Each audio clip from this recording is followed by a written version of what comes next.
Greetings in the love and the light of the one infinite Creator.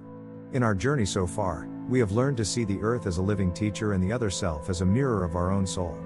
Today, we step into the very heart of the law of one, the concept of service. In our worldly understanding, service is often equated with charity, a noble act of giving from a position of have to those who have not.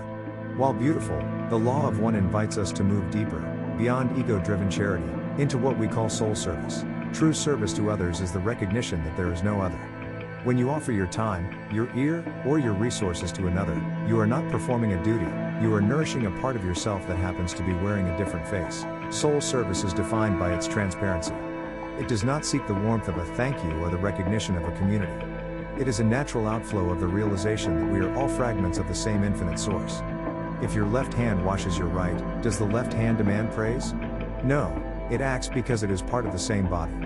When we serve from this state of unity consciousness, we stop doing service and we begin being service. This shift in intention, from the ego's desire to be good to the soul's desire to be one, is the first step in what we call polarization.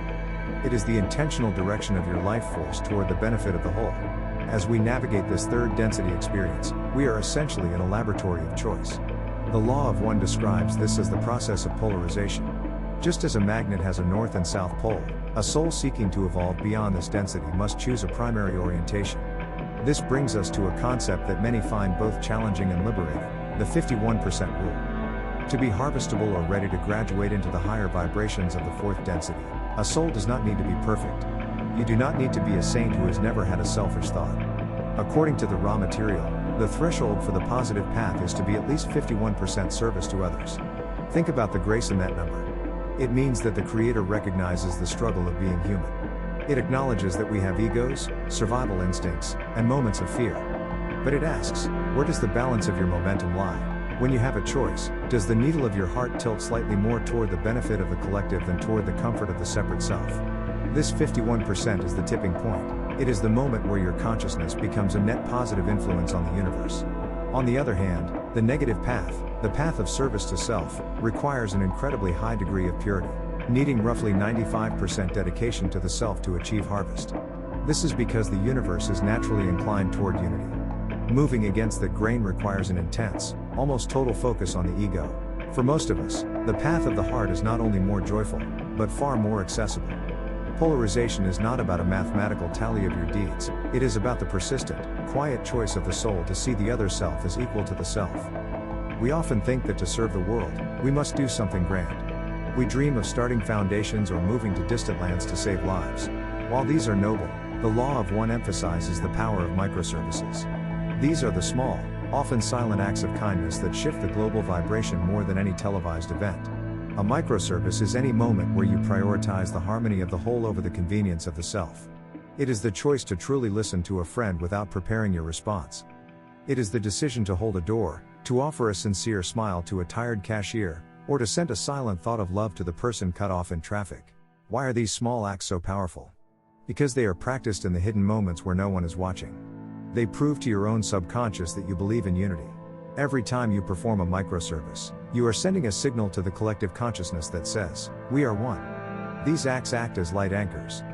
In a world that can often feel heavy or divided, your small act of selfless presence creates a high-frequency ripple. You may never know the name of the person you helped, and they may never know yours.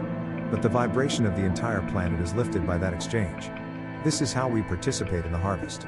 We don't wait for a great moment of heroism, we weave a tapestry of light through 1,000 small threads of daily kindness. This week, try to perform 3 silent services acts for which you can receive no credit. Feel the shift in your own energy as you do. There is a profound joy that comes from the path of service. It is the joy of ending the exile of the ego. When we live for others, we are no longer small, isolated islands in a vast ocean. We become the ocean itself. Service is the bridge that leads us back to the Creator, for the Creator is, by nature, an infinite act of giving. As you go about your day, remember that every interaction is an opportunity for polarization. You are the architect of your own evolution, and your tools are your thoughts, your words, and your deeds. Thank you for being part of this collective awakening. If this message resonated with you, please like this video and share it with someone who might need a reminder of their own light. Comment below with a microservice you experienced or performed today. Let's inspire one another with our ripples of kindness. In our next episode, The Responsible Creator. We will explore how our thoughts literally shape the geometry of our reality and how to manifest with ethical integrity. But before we go, I leave you with a question to ponder. We have spoken today of the beauty of service to others.